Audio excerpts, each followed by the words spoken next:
Hey everyone, welcome back to the channel.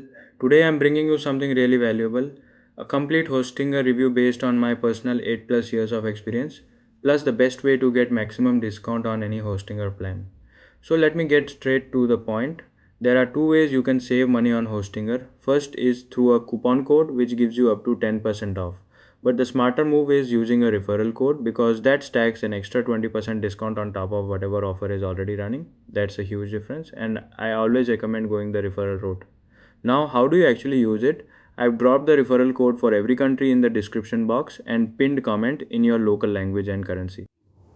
Just find your country, click the link, and you'll land directly on Hostinger's official website. Once you're there, head to the navigation bar and click on products or services.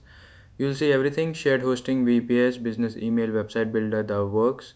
For today's demo, I'm picking Hostinger VPS, specifically the KVM2 plan. Trust me, these KVM machines, KVM1, KVM2, KVM4, KVM8, are seriously powerful for the price. Once you add the plan and proceed to checkout, you'll see that extra 20% applied automatically. One important tip: always sign up with a fresh email address that has never been registered on Hostinger before. That's the key to making sure the discount works. If this helped you save money, smash that like button, drop a comment below, and subscribe to Noted Hostinger coupon code for the latest deals. See you in the next one.